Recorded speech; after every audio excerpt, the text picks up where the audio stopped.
Oh, Mr. Sun, Sun, Mr. Golden Sun, please shine down on me.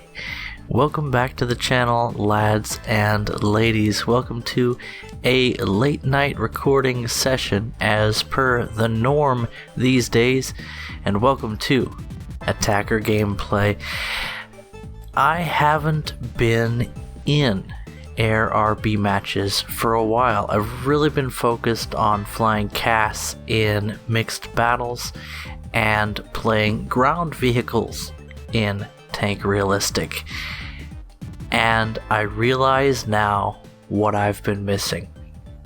There's this sort of feeling that air RB matches have a lot of dead time. And ironically enough, in an air superiority fighter, that's true and valid. This is no air superiority fighter. Welcome to the PBJ, the one with the derp gun. What is it, the PBJ-1H? I can't quite remember, but the battle rating still fresh in my mind. 4.0 pits you up against some very deadly German and Japanese aircraft. Oddly enough, War Thunder still tries to set up these semi-realistic matches between American naval aircraft and Japanese aircraft, between American aircraft and Germans, but not with the Axis powers mixed together. And every now and then you'll face off against the Russians. But in this match, that was actually the last one that I played tonight, I ended up getting 20 kills, mostly heavy tanks and light pillboxes, worth a good amount of victory points and score, and giving me a good return. Now, facing off against Japan, the PBJ plays very differently. I did a technique, a trick, I guess, that I use fairly frequently when I'm facing off against Germany and I want to actually contribute to the match instead of just dealing some damage. Looking to defend yourself or deal some damage.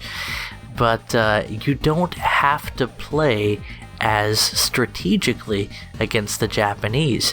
You just go to Kong Island, you start blowing things up, and then when enemy zeros dive on you at all of 280 miles per hour, you just fly away and shoot at them.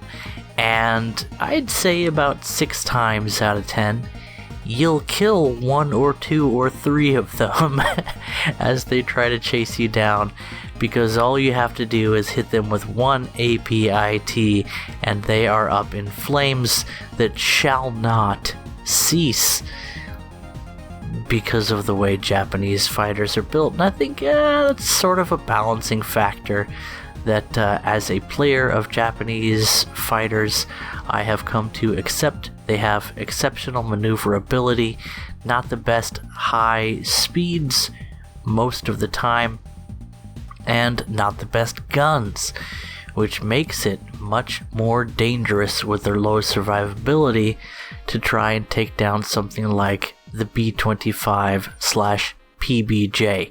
Thick boys, which even with the severely reduced survivability of bombers in game compared to what has been in the past when bombers were very popular. And sorry for jumping in the video if that's something that's happening. You can see that the game is wigging out a little bit, and I'm not sure if that's down to my graphics card, War Thunder's micro patch that they launched today, the server issues. There's really a cornucopia of things during this event that can take a toll on the cinematic splendor that is watching me try to break through the packet loss to take down an AA position. But let's talk about the PBJ, shall we? This match is going to be one where I pick up, I think, 3 air kills. So I've already slapped a fighter off of my tail. You just fly in more or less a straight line and try and line up the rear gunner at the same time that you do little dodges and hope for the best when it comes to the 50 cals. The dispersion on the rear gunner is pretty ridiculous. There are a lot of turrets in the game that have much better accuracy, I should say lower dispersion factor. But sometimes having your 50 cals spread over such a large area of the sky can help against nimble enemies or for a player that doesn't have a ton of experience. And yes, we are ground striking aircraft on this runway just because we noticed them, and I really don't feel like giving them a chance to take off and take on me and take me on. In a day or two, I'll be gone. But I've just been really enjoying the PBJ once again, along with several aircraft that I've enjoyed in the past. Air realistic battles have been a lot of fun for me. Attacker gameplay is one of those things that is not viable for every aircraft in the game, but I have a method with the PBJ that works really well for me. I've mentioned what it is against the Japanese, and it's not the same when you're facing off against the Italians and the Germans and the Russians, because Japanese fighters tend to have shit survivability, so you just smack them when they try and attack you. It's a pretty good strategy, and they really need to keep their altitude to deal with American boom and zoomers. So you are providing a valuable service by wiggling your thick armored booty in the vicinity of the enemy as you smack down their ground targets and threaten to lay down the smackdown on anybody that dives on you. So play aggressively and hug the ground is pretty much the strategy when it comes to facing the Japanese. So that works out fairly well, although they can get really horny for your booty and then you don't live long, but you usually take 1 or 2 of them down with you, if not reducing their altitude advantage, because there's just something about Japanese fighters. They love to dogpile people, so you'll pull down 4 or 5 people sometimes, and that can be what leads to victory for your team. You'd be surprised how quickly an entire enemy team can bone itself by having all of their fighters dive on an attacker. I even saw 2 BF-109s slam into the ground at Mach 0.9, trying to dive down for me in one of the matches that you won't be seeing, and I thought that was freaking hilarious. But you sort of want to plan for the enemy team to play well, just so you won't be surprised when things move in that direction.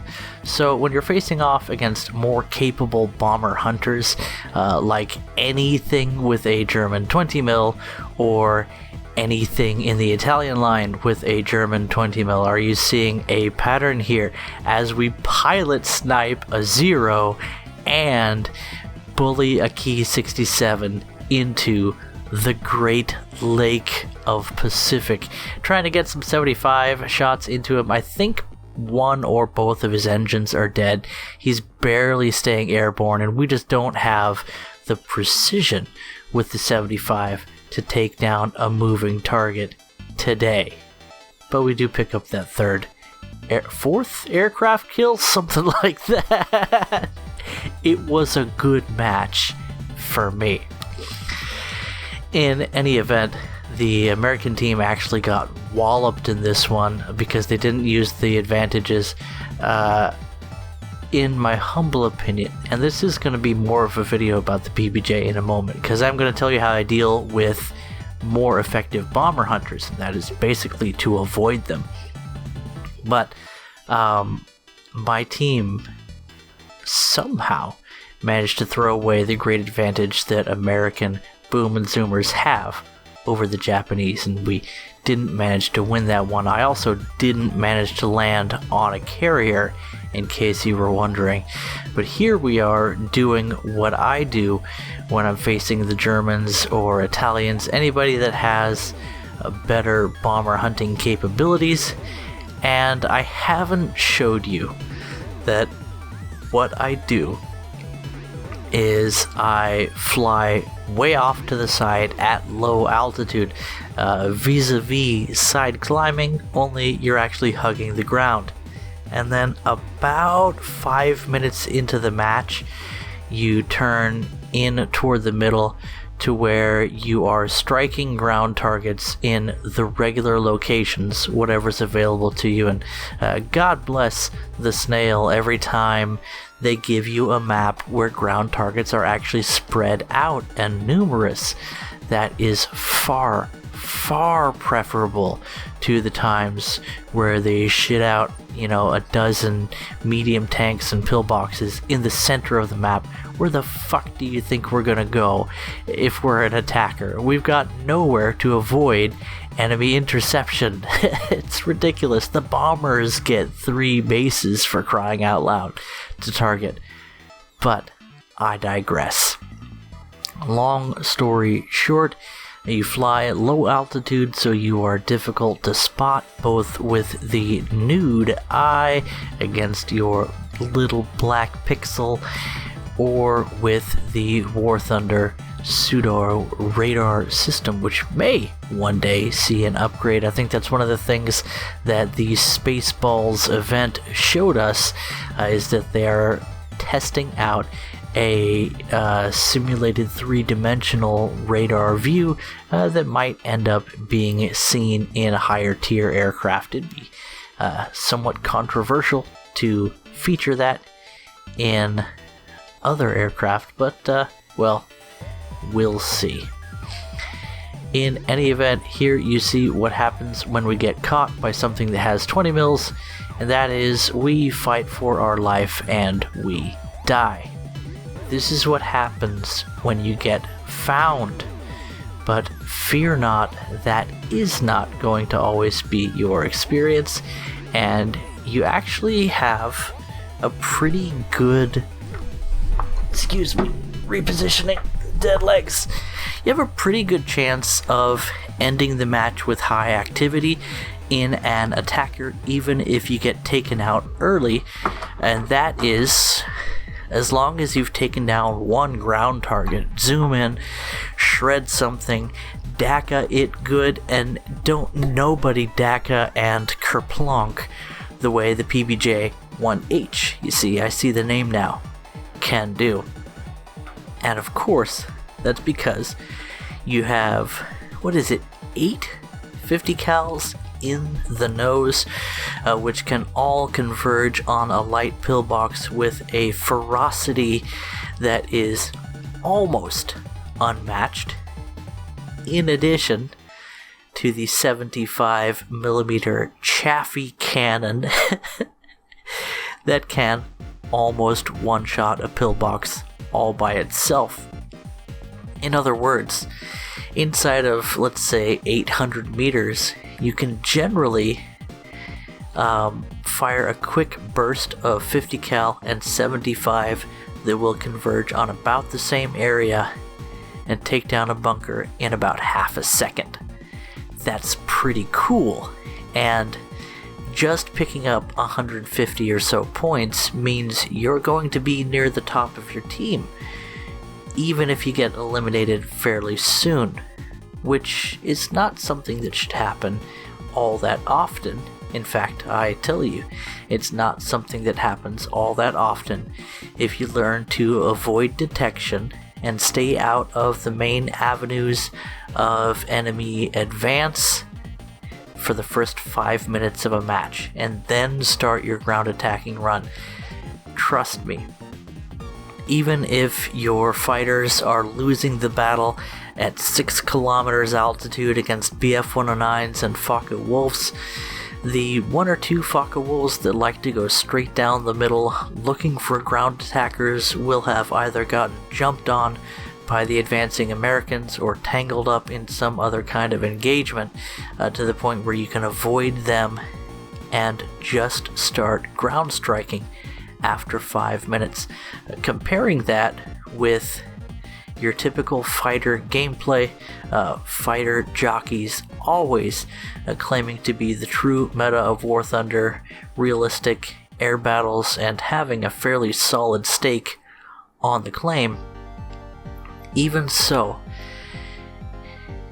there is another way to win matches reasonably consistently, and that is to start the bleeding on the enemy tickets. A lot of things can happen in an air RB match, and for the first 5 minutes, everybody except the YOLO rushing bombers is busy positioning. If you can manage to avoid detection, staying low, moving off to the side, and picking your avenue of advance carefully, that's actually a lot more engaging mentally and tactically than picking a climb angle and watching your airspeed, maybe searching the sky for dots the way I do. In other words, flying an attacker in this way that I will now demonstrate for you over the rest of this video. You'll be able to see us getting into position, and you'll see that it's reasonable.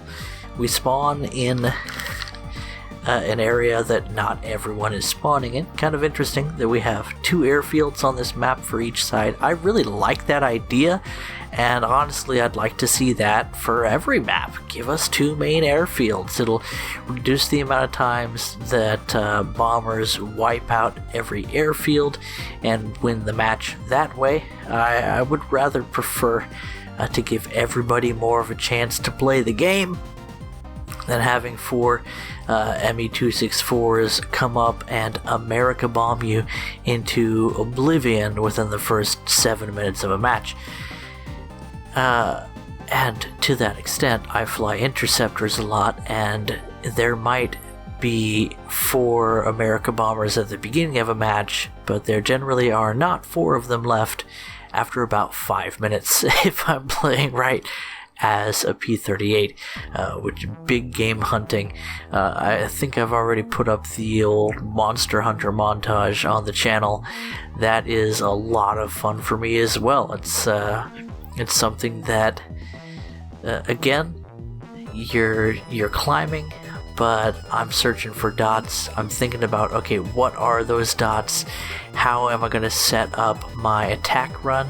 I've got to set an intercept course, so I want to head on these enemy bombers and come from below, but have lots of energy. So let's see, where are they going? And then I get myself in that direction. But it's even more interesting to me to play an attacker, especially, again, on these maps that I've seen quite a bit of today. Kudos to the slimy one who carries his home on his back. That I've really been having a blast in the PBJ 1H. The amount of 50 cal firepower you have access to is incredible. For those of you that still don't know, I love mentioning that you can kill light pillboxes all day long with 50 cals by shooting the top section, and that works from any angle. Although top-down attacks are more efficient, the PBJ 1H is going to eschew that method for now. It's not really maneuverable enough to pull that off reliably, gracefully, efficiently. By the way, I am digging this custom camouflage that some fantastic degenerate made. He goes by Toshio1987 on live.warthunder. Oh, yes, that is me. And you may have noticed the blue gunfire. I do enjoy that. In any event, you have 50 cals and lots of them. At this battle rating, it's close to the most that you can have. It used to be the most. Not for the 1H, but the PBJ in general. And what you trade for another 450 cals is a sweet deal in the form of a 75mm tank cannon that has a lower muzzle velocity than the 50 cals and thus reduced reliability in terms of scoring a hit at long range, but again, inside 0.8, 0.6 kilometers, very, very good reliability. I actually think, as you see, you just have to line up a little bit up and to the left of your target to score a good hit at that range. It's actually more consistent than the 75 that you find on the Grizzly, the premium experimental attacker, available at a slightly higher battle rating that's more like an A26 than a B25, and sort of suffers from having a higher battle rating, less overall armament, and you can see dropping those 400 or 500 pounders has a lot more effect against these Tiger 2s in air RB than it has in tank RB. They haven't been nerfed quite so badly in this mode, and tank armor is not nearly as scary. There you see us demonstrating how to kill a pillbox with 50 cals, and if we throw in a bonus 75mm anti-tank high explosive round in the process, well, who's gonna miss a little extra ordnance, am I right? It's all worth it for that kaboom. In other words, I have been massively enjoying the PBJ 1H. It is all the things that I love except premium, and that means that it's available for you all.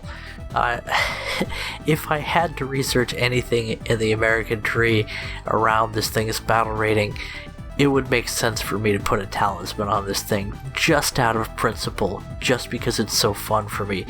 It is one of the most reliable attackers in the American line, and perhaps in the entire game of War Thunder for me. It doesn't have a massive amount of maneuverability. The rudder locks up at high speeds very, very aggressively, the same way that the A26 will, and even at lower speeds, the rudder just doesn't have the effect that you really want out of it, even when you're leaning on that A or F key. But you just sort of roll and pitch, and kick that rudder around like the fat sow that it is, and eventually you get a feel for how to fly this flying dump truck, and you can dump a ridiculous amount of ordnance out of this thing. Again, controlled bursts with the 50 cals, engaging inside of 0.8 kilometers or so, conserving your ammunition, taking your shot, getting a feel for where the rounds are going to go, setting your convergence to 600 meters, and even sometimes using the tail gunner or the bombs to score kills. And I think it's actually, what is it, 3 1,000 pounders that this thing can carry. I could be wrong.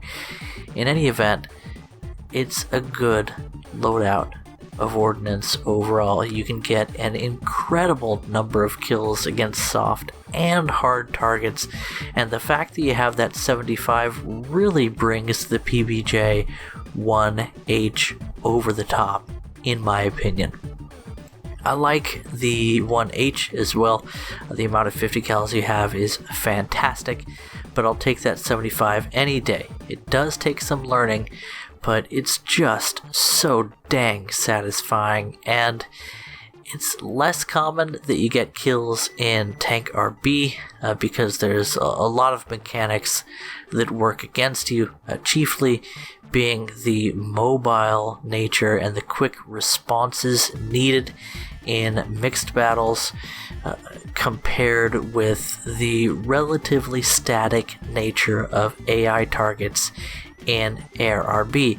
That means that the severe lack of maneuverability you experience in the B-25, and it's not crippling if you can plan your attack run well and you don't have to defensively fly or quickly respond to a changing situation.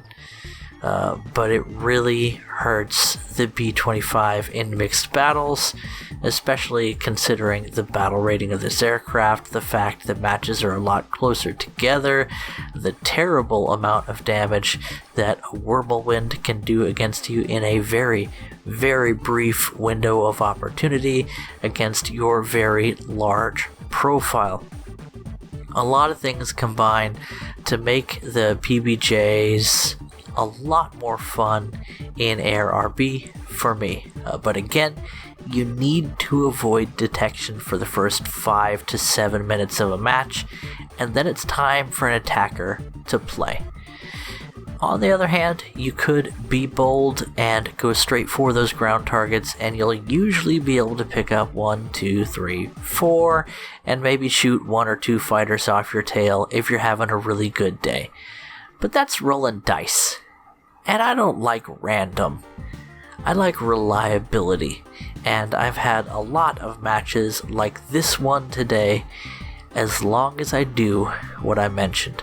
Avoid detection, move off to the side of the map at low altitude, use the terrain, fly along a riverbed, and just have fun with it. It almost feels like when I'm playing helicopters, only I don't have to worry about the worst balance in the game. In fact, ARB matches at this battle rating are actually fairly well balanced. I honestly think that America has the most advantages if people play the vehicles properly. But that is a fairly hefty caveat as we go for the win here on ground targets, and I bid you adieu. That's true. An attacker can contribute to a victory, and if nothing else, the PBJs in all of their forms, the B-25s, a lot of fun in ground strike, and the one with the cannon is definitely my favorite. Always happy to make another PBJ video. I've made this video like 3 times over the course of the past few years just because of how much fun I keep on having with this aircraft, and I still pick up new things, little tricks to refine my methods. It's a great way to get away from the fighter meta for a while and realize the depth of diversity that can be out there for vehicles like this. Anyway, I've prattled on long enough. I'll catch you guys on the Discord, link in the description below, and I'll see you in the next video. Bye bye.